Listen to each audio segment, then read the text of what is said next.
Hello, I'm Dalton Delan. I'm a columnist for the Berkshire Eagle, and this is Eagle Reels, where we take you beyond the news. My very special guest today, Marlene Warner, the CEO of the Massachusetts Council on Gaming and Health. Welcome, Marlene. Thank you so much. I appreciate you having me. Thank you for joining us.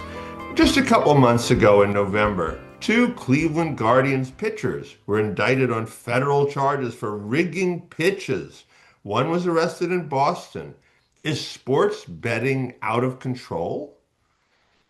Well, that's definitely a loaded question. I think that, listen, we've always had sports wagering as long as there have been sports. We've had gambling since the beginning of humans being on Earth.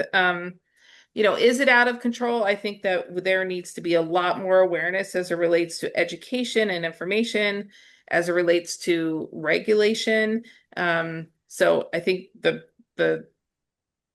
the way that we measure that could be a little bit different depending on your perspective, but there is a lot of work to do to keep it safe for the people who make the choice to gamble on sports. Yes, thank you. Well, we've got more than 30 states, including Massachusetts, allowing online sports betting. Some of the big ones I'm sure everyone knows about are DraftKings, FanDuel. Um, a November paper in medical journal The Lancet finds that more than 16% of adolescents worldwide who bet on sports develop a gambling addiction. What has Massachusetts' experience been?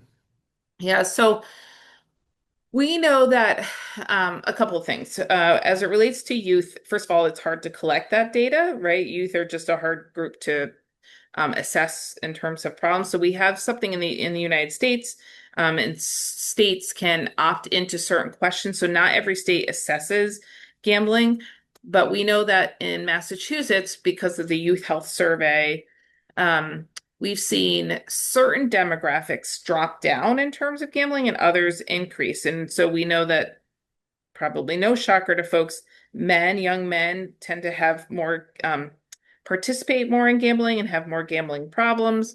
And then looking at demographics as it relates to race and ethnicity, um, kids of color actually are not having as many problems with sports wagering, but kids identifying as Caucasian or white are having more problems. So it's still early in terms of um, fully understanding, I think, how sports wagering is going to impact kids.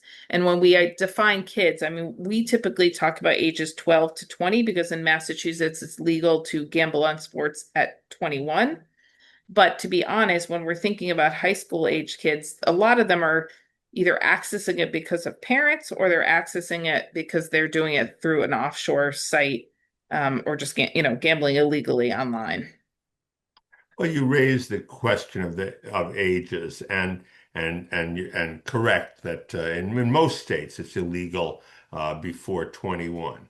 But an NCAA study showed 58% of 18 to 22-year-olds had bet on sports. And on college campuses, that rose further to 67%. Yes. Is sports betting a gateway to gambling in general? Oh, I think that, so first of all, college age, as a shocker to no one, is one of the riskiest, if not the riskiest age group, right? And so they feel like they're invincible. College kids in particular are typically away from home. So there's a lot of considerations there. They usually have some access to money, but not as many responsibilities. So I guess that's kind of the baseline to think about. Um, a gateway, I think, that's just hard. Some people will only gamble on sports. That's enough, right? Like that's problematic enough. Um, some people will, I mean, I guess what I would say is that the kind of the even further baseline, as it relates to older folks, not typically in that age group, is lottery tends to be the baseline. Lottery tends to be what most people do, and then they do a second or third type of gambling afterwards. So I don't know. Again, you know, PAFSA, which was what made it illegal and the Supreme Court overturned it in May of 2018, hasn't been legal for this hasn't been legal for very long. So we haven't really gotten a true window into what should we expect longer term in terms of youth and college age students and then into adulthood. Um, but I will say that kids have been gambling again on sports for a very long time, whether it was legal or illegal. Um, and I'd say one of the concerns I have when you think about gateways is that parents don't realize it's a problem. And so I am the mother, in addition to doing this job, I am the mother of a 17-year-old son and a 20-year-old son who can't legally gamble on anything in Massachusetts other than my older son could gamble legally on the lottery. But are they and their friends able to access sites? Absolutely. Are they going over across the border? So you're right. Most states have made it 21, but in New Hampshire, you can gamble on sports at 18. In Connecticut, you can gamble on sports, and in Rhode Island, you can gamble on sports when you're 18. So there are a lot of opportunities for you to go and gamble that are not Massachusetts. That's really hard in a really tight regional market. A gateway, I'd say that's a hard term to define. And what are we looking for them to advance onto? These are not kids who are necessarily going to get drawn to a casino. Um, their whole lives are on their phones. So the thought that they're going to now move into states or legalizing iGaming or iCasinos, that's more of a probability that they've started with sports and they're going to move into iCasinos once that's legalized elsewhere. And right now, I think we're up to 8 states. Maine has just legalized it and it's going to go live April 15th. Right, thank you. You mentioned so Maine, Rhode Island, Connecticut. So there's a lot of New England Yes. online casino gambling. And revenue a couple of years ago, I think in 22, the recorded revenue of 2.5 billion dollars. Are there differences that in any way have been able to be discriminated between uh, online and in-person gambling? Anything that your organization has noted? Yeah, so I mean, for us, when we come at it from a more public health approach, and we have staff that legislatively required to be on site at the casinos. So we have 3 casinos in Massachusetts, 2 of which are destination resort casinos. One is MGM Springfield in Springfield, Mass. The second is Encore Boston Harbor, which is in Everett, Mass, right outside of Boston. And then we've got Plainridge Park Casino, which is run by Penn National, which is right near the border to Rhode Island, in Plainville, Mass. So we have staff on site at all three, 24 hours a day at Encore Boston Harbor and 16 hours a day, 9 a.m. to 1 a.m. at the other two. And what's interesting is that we work really hard to build relationships with customers there, with players.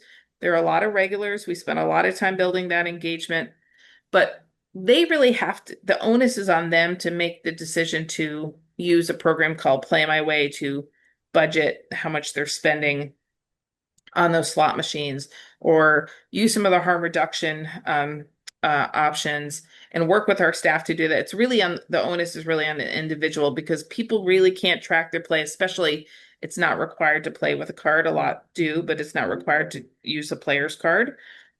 As opposed to in the online environment, they can track your every move, your every spend, how much time you've been there. And so it's as if it's 24 hours of carded play, right? So they can block someone very quickly, they can intervene quickly, um, they can send customized messages with notes of how much they've spent. Now the key there is the operator has to want to do that and does do that. There's a difference between what they can do and what they do. Um, so there is a difference between those two worlds. I will say that our GameSense team tries to build more relationships through referrals from customer service online, but it doesn't happen in the same genuine, real way that it's happening in the casinos right now. So definitely more room for us to keep working with the regulator and the operators to make those connections happen. A couple of specific questions about the young and media consumption. A strange bit of corporate parentage is that Disney owns ESPN. Um, One expert in your field, you may know, Dr. Timothy Fong of UCLA, I quote him, quote, ESPN is a 24/7 casino ad right now. During NBA and NHL broadcasts, betting company logos or mentions occur 2.8 times a minute, near constant presence. And of course, we know that children and young adults of all ages watch sports. What do we know about how this kind of exposure affects youth? Well, this is the issue. We know very little, and I think this warrants a lot more study. But the time to act is now. And so, while we have a really strong regulator in Massachusetts Gaming Commission, lots of other regulators are not doing. And this is the other issue is that then you have the requirement that every regulator do it differently, go after the same terms and the same conditions, and have some joint approach to this. And right now, there is no joint approach. I mean, there's groups like NAGRA, which is the National Association of Gaming Regulators, North American Gaming Regulators Association, but they put on conferences and bring issues forward, but there's no like joint efforts going on as it relates to things like responsible gaming. And that's hard. So, well, the Massachusetts Gaming Commission is doing a lot of work as it relates to advertising. There's no gaming regulator in Connecticut. They're not doing it. There's a very part-time regulator in Maine. Rhode Island is the regulator is the lottery. Like it's really dramatically different in each and every state. And I think that makes it very hard to have a cohesive approach to how much advertising is enough? What is the duration of an ad? What is the content that's okay versus not? All of this should be studied. And early on when legalized sports wagering was rolling out, I spent some time with the media outlets and talking to those trade associations, asking about kind of their code of conducts. And you know, to be perfectly honest, like they weren't too worried about. They were very eager to get the money from these sports betting advertisements. They weren't as concerned. They assumed that if there was a problem, the regulator would tell them and would tell the operators who were purchasing the ads and that they didn't have any responsibility in it. So it's a lot of finger pointing as to who's responsible and who should lead. Um, I think it really is to come down to the gaming regulators, which again are quite disparate and diverse. So that's the media qua media. Then there is what is the medium upon which or hardware upon which that media occur. And it seems to me that the smartphone, the ubiquitous smartphone, is virtually a dopamine delivery system for the Mhm. young. How do you think that that plays into then, the use of the mobile device for sports betting? Oh, I think you're 100% accurate. Again, it's seeing in my own household, those phones drive everything they do, all their connection, all their relationships are based on their phones.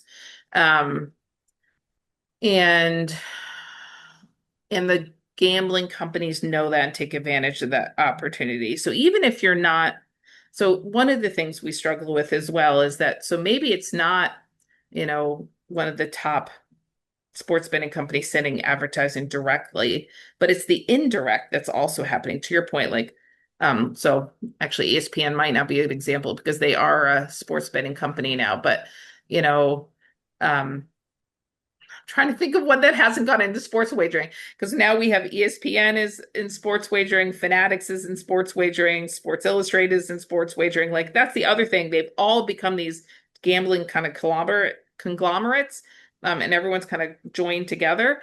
But anyway, I think the point is like if there's a place where you can think of that where they haven't gotten to the gambling industry, they often have third party affiliates who are talking about gambling and pushing people back, through what would seem like it's not a gambling site, but pushing people back to the affiliate, to the operators, and or at least talking about them in a favorable way or talking about ways that you could gamble that might feel like it's safe because this trusted individual. And I think that's a big thing for the kids.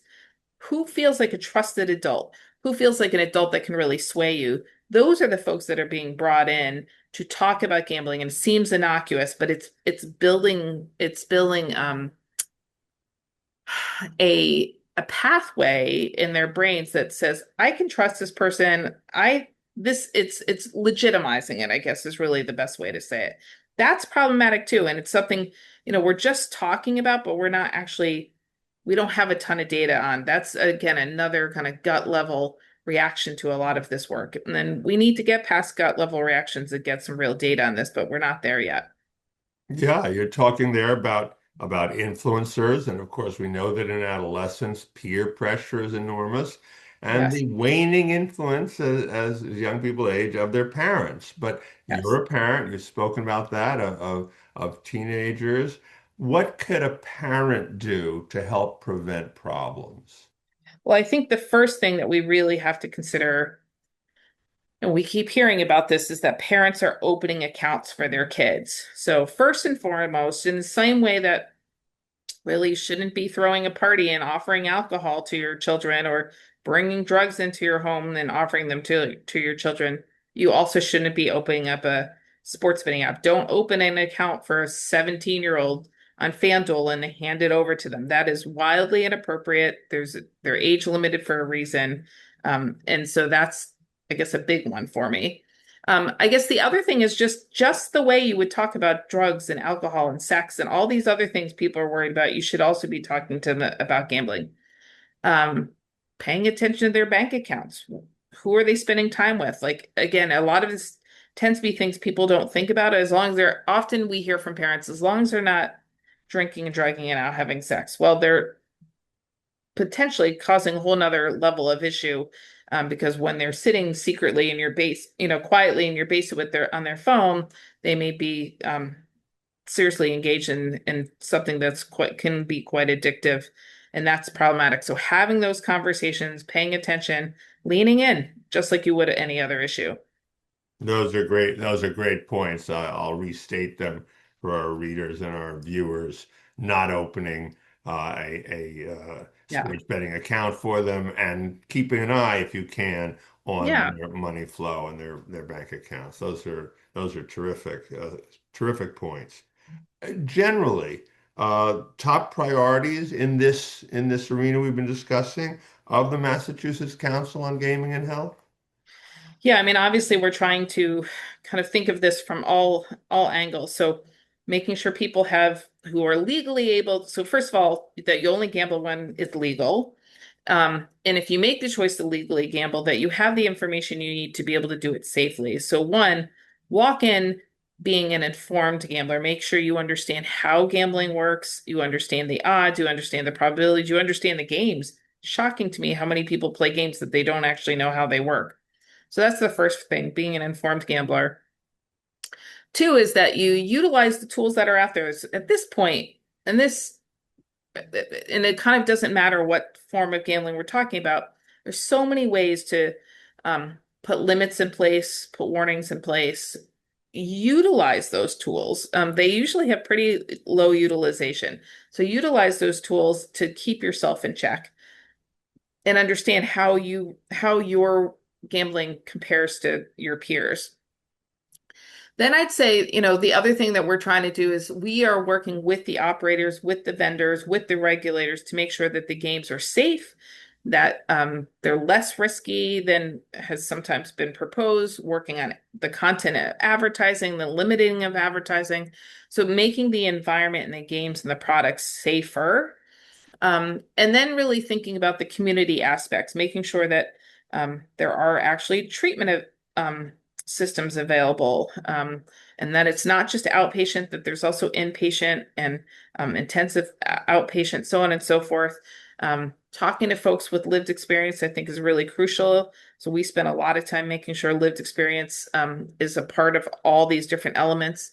And then just making sure that if the legislature is going to, one of the things we're hyper focused on right now is, the legislature has a number of bills related to iGaming, which is like casinos online. Um, we're neither for nor against legalized gambling, but making sure the right elements are there if they're going to move that forward. And then iLottery is about to be rolled out this summer. So we're doing the same thing with the lottery right now. And then having conversations about prediction markets and sweepstakes, which is a hot topic right now. And just trying to make sure kids understand, again, this is not without risk. There are differences between this and sports wagering, and helping them understand that right now it's a gray area for people who are over 18, and it's absolutely illegal for kids under 18.